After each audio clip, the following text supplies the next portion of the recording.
ఇంకోటి శేఖర్, ఒక పాయింట్, ఒక డిస్కషన్ ఏంటంటే దేవుడు ఒక్కడా అనేకమా అంటే ఇక్కడ నేను ఏం చెప్పాలి అని అనుకుంటున్నాను అంటే, చాలామంది అంటే వేరే అబ్రాహ్మిక్ రిలీజియన్స్ దేవుడు మీకు 300 మంది 3 కోట్ల దేవతలు ఉన్నారు, 3 కోట్ల మంది దేవతలు ఉన్నారు మీకు అని చెప్పి ఎటకారాలు చేస్తుంటారు. సో మొన్న మా పాప కూడా ఏదో వీడియో చూసి వీళ్ళు ఇలా అన్నారు అది ఇది అని బాధపడుతుంది. అయితే నేను చెప్పాను, ఒక పాయింట్ చెప్పాను, నాన్న ఒకటే దేవుడు but in a different forms. For example electricity ఉంది, ఎలక్ట్రిసిటీని మనం ఎన్ని ఫార్మ్స్లో వాడుకుంటున్నాం? ఆల్మోస్ట్ ఆల్ ఫార్మ్స్లో వాడుతున్నాం. ఓకే, ఒక్క నిమిషం మనం చాలా దూరం వెళ్ళిపోతున్నాము. ఒకటే దేవుడు అన్న సంగతి మనకు ఎలా తెలుసు? మనం అది ఎందుకు కంక్లూడ్ అవుతున్నాము? అది కూడా రైట్, కరెక్టేనా? యా. ఎందుకు ఒకటే దేవుడు? Yes, right, logical point. అది అంటే అది ఓకే, మల్టిపుల్ దేవుళ్ళ కంటే ఒక దేవుడు బెటర్ అనిపిస్తోంది కాబట్టి ఒక దేవుడు అనే మ్యాటర్ ని మనము ఇట్ ఈస్ ట్రూ అని యూనివర్సల్ గా యాక్సెప్ట్ చేస్తాం. నేను అసలు దేవుడు ఉన్నాడు, రైట్ క్వశ్చన్. అండ్ రెండోది, మీరు అన్నదాని ప్రకారం ఆలోచిస్తే ఇప్పుడు పెద్ద బిల్డింగ్ ఉంది సార్, ప్రపంచంలో ఏ పని ఒక్కడే చేసింది అంటూ ఏది కనపడదు, కష్టమే అది. సో వీళ్ళ లాజిక్ ఏంటి అంటే దేవుడు అనేవాడు సూపర్ అని వీళ్ళు చెప్తారు. కానీ మీరు అన్నది రైట్ పాయింట్, ఒక్కడే అని ఎలా చెప్తాము? 45 కలిసి సృష్టించుండొచ్చు కదా. అది ఇంకొకటి చాలా ఇది ఇంత అంటే జనరల్ డిస్కషన్. ఇప్పుడు వాల్మార్ట్ లాంటిది తీసుకోండి, దానిలో పనిచేసేవాడు మేనేజర్, వాడికి మొత్తం తెలుస్తుందా? తెలియదు. వాడి లిమిటేషన్స్ వాడికి ఉంటాయి, అంతే కదా. అక్కడ ఆయిల్స్ లో పనిచేసే వాళ్ళకి వాళ్ళ లిమిటేషన్స్ వాళ్ళే ఉంటారా ప్రతి ఇయర్? లేదు, కొంతమంది వెళ్ళిపోతూ ఉంటారు, కొత్త వాళ్ళు వస్తూ ఉంటారు. ఓకే, కానీ వాల్మార్ట్ అనేది గూడ్స్ వస్తున్నాయి, జనాలు కొంటున్నారు, it's almost a living entity.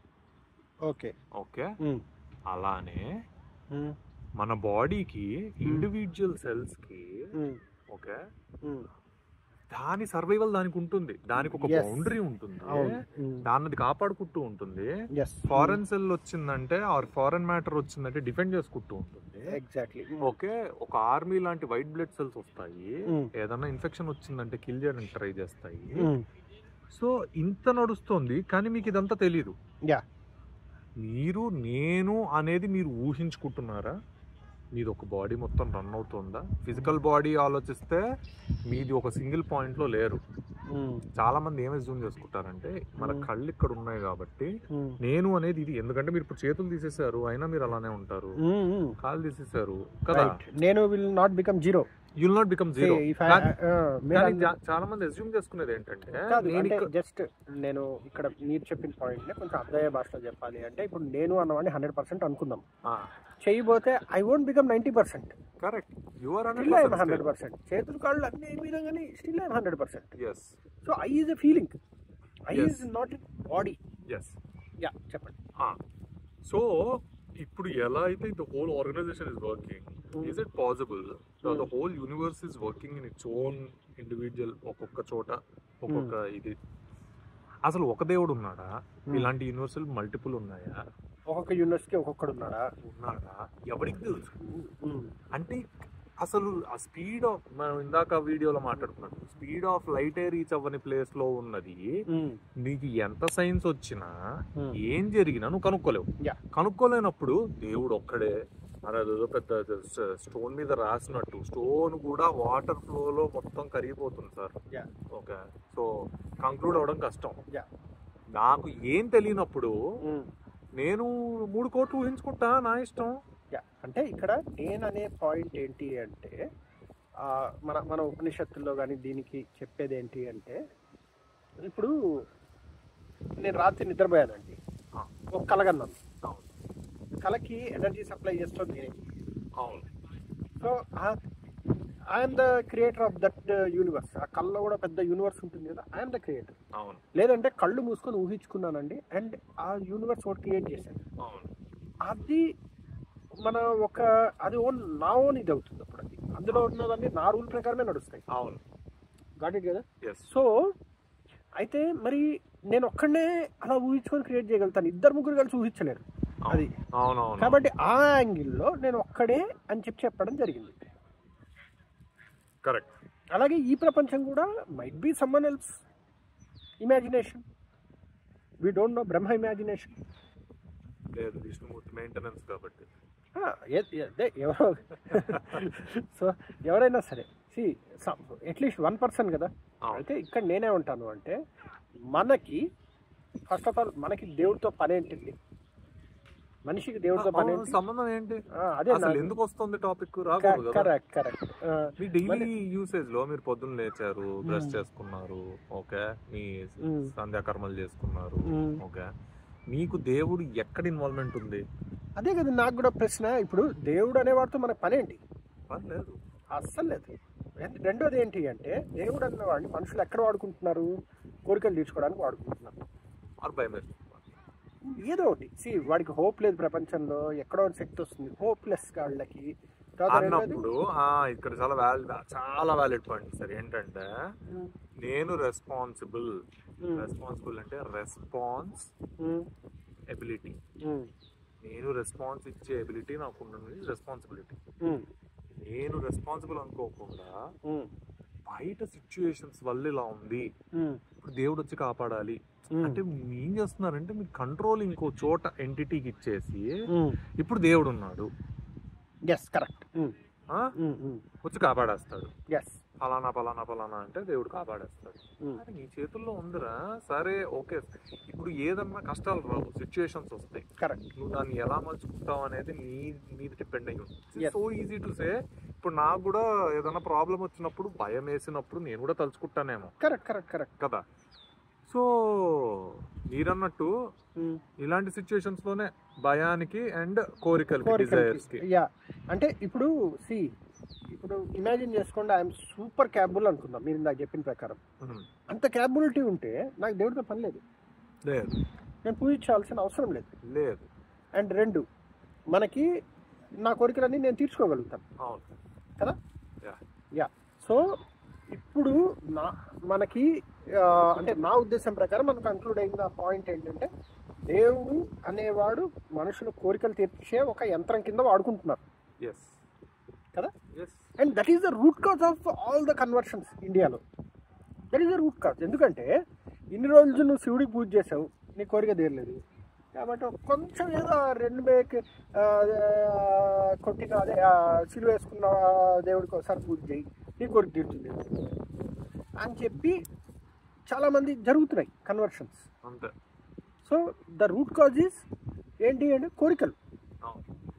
ఆ కోరికలు యాక్చువల్గా అయితే మాత్రం నేను చెప్పాలనుకుంటున్న పాయింట్ ఏంటంటే ఎవడి కోరికలు వాడు తీర్చుకోండి, దేవుడు రాడు చెయ్యడు.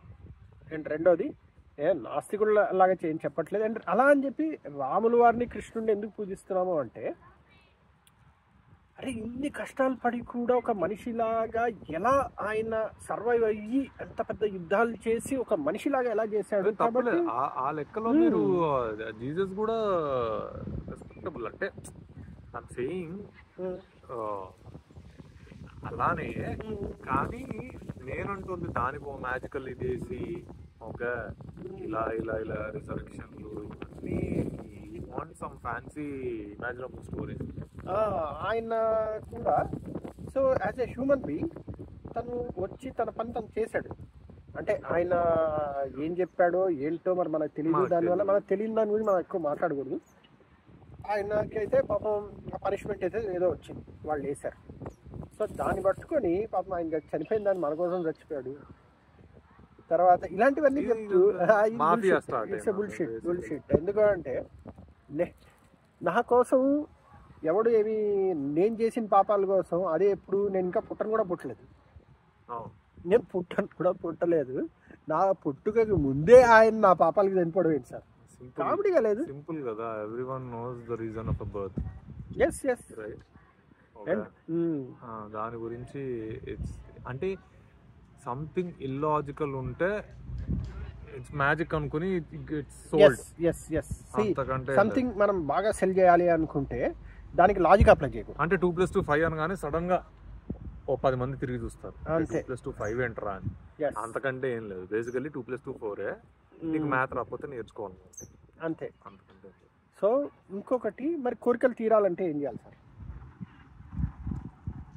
ఇప్పుడు నా కోరికలు ఉన్నాయి సార్, అవును, ఆ కోరికలు తీర్చుకోవాలంటే ఏం చెయ్యాలి? కోరికలు మీరే కష్టపడి తీర్చుకోవాలి సార్. ఇఫ్ యూ రియలీ అంటే ఇప్పుడు ఒకడికి చెప్తాను నేను, చాలా చిన్న ఎగ్జాంపుల్ ఇది. ఒకడికి ఒక 10 మైల్స్ పరిగెత్తాలి, వాడి వల్ల అవ్వట్లేదు అనేది వాడి కోరిక. ఓకే, వాడు కష్టపడ్డాడు, రోజు పొద్దున్న స్టార్ట్ చేశాడు. ఫైనల్లీ ఒక రోజు 10 మైల్స్ చేశాడు. ఇదంతా ప్రాసెస్ అవ్వడానికి 5 ఏళ్ళు అయింది. ఆ తర్వాత ఏం చేయాలి తెలీదు.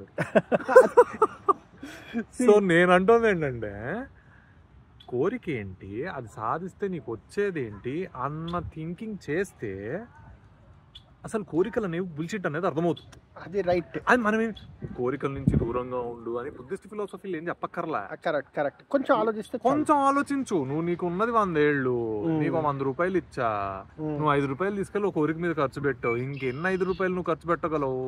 సింపుల్ కదా. నువ్వు ఒక కోరిక వెనకాల వెళ్తున్నప్పుడు what your doing is your wasting time. Even your wasting time, your wasting your life. చాలా సింపుల్ అది. అది తెలుసుకుంటే దానికి ఇంత పెద్ద మెడిటేషన్లు అంత ఫిలాసఫీలు అవసరం లేదు. రెండోది, నేను మీరు చెప్పిన పాయింట్కి ఒక చిన్నది యాడ్ చేస్తున్నా. ఇప్పుడు నేను స్టార్టింగ్లో మా నాన్నగారు ఆల్టో కార్ కొనుక్కుంటే నేను చాలా ఆనందపడ్డా. దాని తర్వాత అమెరికాకి వచ్చి సివిక్ కొన్నా, దాని తర్వాత టెస్లా కొన్నా. కొని ఎంత సుఖపడ్డాను? ఎక్కువ సుఖమేం లేదు. మహా అంటే 6 నెలల్లో, నెల రోజుల్లో, 2 నెలల్లో అంతే. ఇంకా అది ఏంటి, అది దొరకక ముందర వరకు ఉన్న విషయం వేరు, దొరికిన తర్వాత ఇంకా అందులో ఏమి ఉండదు ఇంకా. సో అది నాకు అర్థమైంది. రెండోది ఏంటి అంటే, ఇప్పుడు మన హోల్ కాన్సెప్ట్ దేవతలు ఒకళ్ళ అనేకమా అంటే, ఇప్పుడు ఎలాంటి స్టేజ్లో ఉన్నప్పుడు అట్లాంటి వ్యక్తి సహాయం కోరుకోవాలి మనం. మన హిందూ ధర్మంలో అనేకమైన దేవతలు ఉన్నారు కదా. ఎలాంటి స్టేజ్లో, ఇప్పుడు నేనున్నాను సార్, నేను ఇప్పుడు నాకు కారులో ఎక్కాలి, చల్లగా కావాలి అంటే నేను ఏసీ వేసుకోవాలి, సమ్ సార్ట్ ఆఫ్. అలాగే ప్రతి వాళ్ళు ఒక వ్యక్తి ఉంటాడు, చాలా చల్ల దేవత కావాలి అంతే. చాలా సింపుల్ కదా, చల్ల దేవత. సింపుల్ లాజిక్ ఎలా మిస్ అవుతారు? నాకు చాలేస్తుంది, మంట కావాలి, అమ్మ మంట వచ్చిందిరా నాయన, నాకు కొంచెం వెచ్చగా ఉంది అనేసి మనము అగ్నిదేవుడు అంటున్నాము. తప్పేముంది దానిలో? నీకు చలున్న టైంలో అగ్ని కాకపోతే ఏం కాపాడుతుంది? ఐసా కాదు కదా. నీ కోరికలు తీరాలి అనుకున్నప్పుడు ఒక దేవుడు పనికిరాడు, చాలా మందే కావాలి. ఎందుకంటే ప్రతి మనిషి ఒకే కోరిక ఉండట్లేదు. ఇక్కడ లాజికల్గా చెప్తున్నా, ప్రతి మనిషి ఒకే కోరిక ఉండదు, ఒక్కొక్కడికి ఒక్కొక్క కోరిక ఉంటుంది. ఒక్కొక్కళ్ళకి ఒక్కొక్క టైంలో ఒక్కొక్క కోరిక ఉంటుంది. కరెక్ట్. ఇప్పుడు మనం ఉన్నాము, మనకి బలానా ఏబిసి. ఇప్పుడు మీరు వచ్చి నన్ను ఏదో అడిగారండి, అడిగితే అది నేను చేయలేకపోవచ్చు, కానీ ఇంకోటి ఎవడో చేయొచ్చు. ఎందుకు అంటే దాని లిమిటేషన్స్ ఉంటాయి. ఇప్పుడు నాకు ఇష్టం లేకపోయి ఉండొచ్చు, బలానా మీరు ఏదో నన్ను అడిగారు, అది చేయడం నాకు ఇష్టం లేకపోయి ఉండొచ్చు, లేకపోతే నాకు అవుట్ ఆఫ్ హ్యాండ్స్ అవ్వచ్చు. సో మనకి ఇప్పుడు ఉగ్ర దేవతలు ఉంటారు, సాత్విక దేవతలు ఉంటారు. ఉగ్ర దేవతలు ఇప్పుడు నేను ఎవరినో కాళ్ళు చేతులు ఎరగొట్టాలండి, అది నా కోరిక. అప్పుడు నేను ఏం చేయాలి? ఉగ్రదేవతలకే వెళ్ళాలి. అదే సాత్వికమైన ఇప్పుడు నాలంటి లేదంటే మిమ్మల్ని నుంచి బలానా వాడి కాళ్ళు ఎరగొట్టాలంటే కొట్టలేము మనం, ఆ కొట్టేవాడు వేరే ఉంటాడు. సో ఒక్క దానికంటే కూడా అనేకమైన దేవతలు మనం అనుకున్న ఇందాక పాయింట్ ప్రకారం కోరికలు తీర్చుకోవాలనుకుంటే ఈజ్ మోర్ సూటబుల్ అని నాకు అనిపిస్తుంది. ఏమంటారు? సో మైట్ బి 3 కోట్ల మంది ఉన్నారేమో, రకరకాల కోరికలు ఉండొచ్చు, అన్ని రకాల ఇవి ఉండొచ్చు. అంతకంటే వేరియేషన్స్ ఉండవేమో, అంతకంటే వేరియేషన్స్ లేవేమో. కాబట్టి మన పూర్వీకులు 3 కోట్ల దేవతలు పెట్టారేమో. ఇంత దాటలేవరా నీ లైఫ్ మొత్తం దాటలేవరా? నా కోరికల్ని కేటగరైజ్ చేసుకున్నా కానీ నాకు అన్ని కేటగిరీస్ దొరకవేమో. సో అది చెప్పేది ఏంటంటే అందరికీ, ఈ ఒక్క దేవుడు కంటే కూడా మల్టిపుల్ అనే దానికే, ఒకవేళ మీరు అనుకున్న కోరికలు తీర్చుకోవాలనుకుంటే ఒకడికంటే మల్టిపుల్ ఈజ్ మచ్ బెటర్. ఒకవేళ మల్టిపుల్ కంటే ఒకళ్ళు బెటర్ అనిపిస్తే మల్టిపుల్ కంటే 0 కూడా బెటరే. జీరో కూడా బెటరే. జీరో కూడా బెటరే. ఇప్పుడు రెండోది ఒక్కడు అని ఎలా డిసైడ్ అయ్యావు? అదే అండ్ రెండోది ఒకవేళ యు ఆర్ మోర్ క్యాపబుల్, నాకు కోరికలే లేవనుకోండి, దేవుడితో పని కూడా లేదు. సాల్వేషన్ నీ కోరిక అంతే. You want to know the truth, close your eyes, తెలుస్తుంది. దానికి కూడా మళ్ళీ దేవుడు అవసరం లేదు. అంతే కదా. కోరికలు తీర్చుకోవడానికే దేవుడు కావాలి, కాబట్టి మల్టిపుల్ దేవుళ్ళే మోర్ సూటబుల్.